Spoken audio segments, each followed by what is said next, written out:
is the steering bell crank setup for the Latrax SST stadium truck. I put the stock one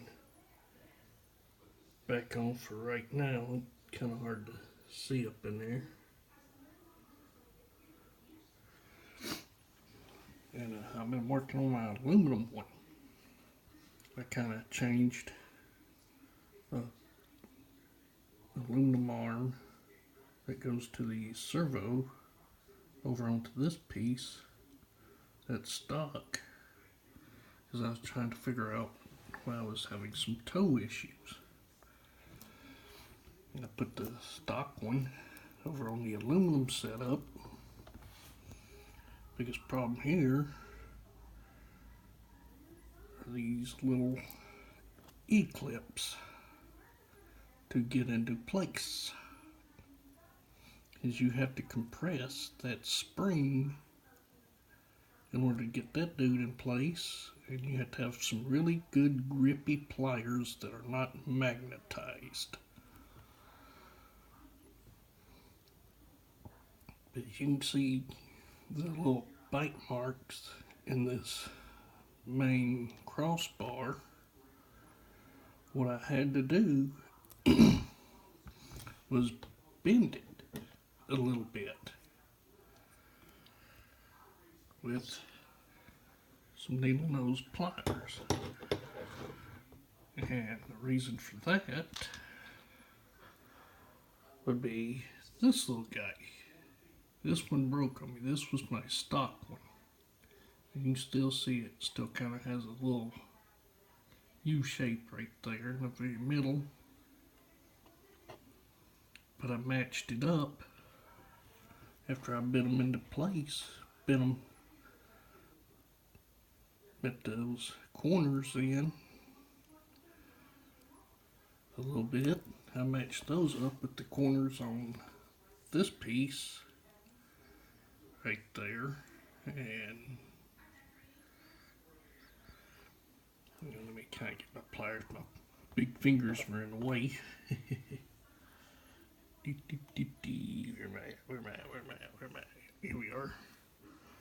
These little corner ends right here now match these little corner ends. I'm not going to worry about the center bow. I'm going to leave that like it is, but I got all this and this matched to this guy right there.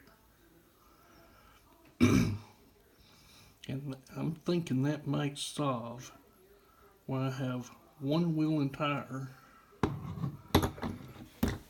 always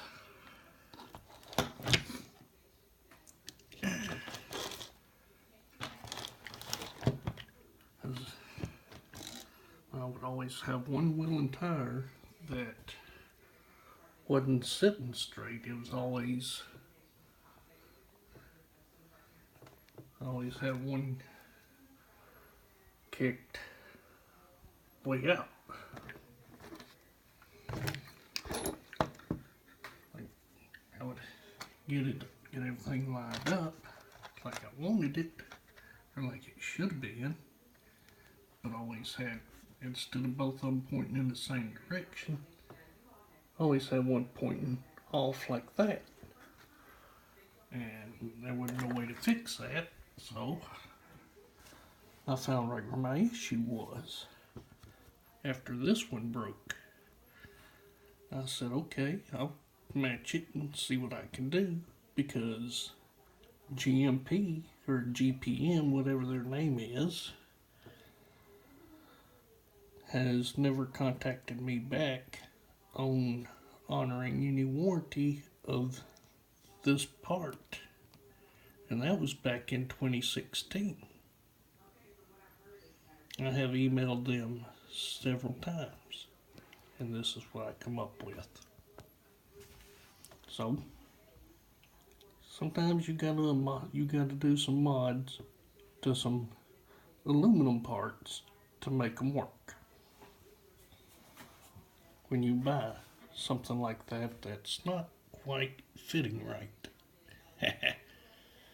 So if anybody has any questions on that, and no, I did not heat the aluminum up. I just went for it. And you got to be very careful when you do stuff like that, because you might break it. But I did do something else. I'm kind of working on some links for it using some stock shock parts. And I've kind of got into some bars from something else. I can't remember.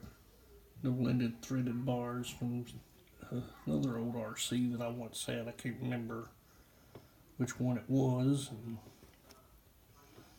that's kind of right where I've gotten to. So far, so good. I just need several more of them, and I could probably do some stuff. Yep. I hope everybody likes my video. Of course, place is a mess. I've got parts for my big slash laying up here that I'm working on, and I got parts for Losi SCT 124. So I gotta get going, and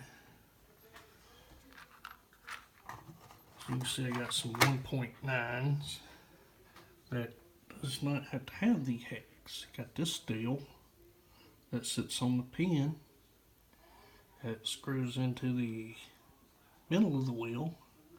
Give me 5 lug. It's a 3-piece wheel. You got a back, a front, and then you got a middle piece that goes inside the tire that those two sandwich up to. That's a bead lock. It was a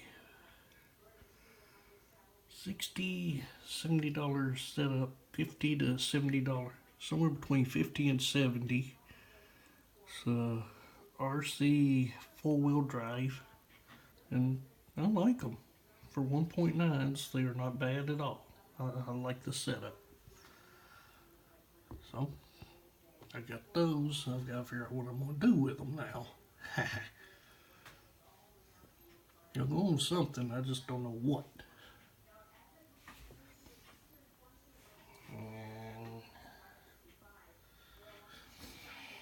I'm also doing a spring replacement too, getting the GPM or GMP springs off.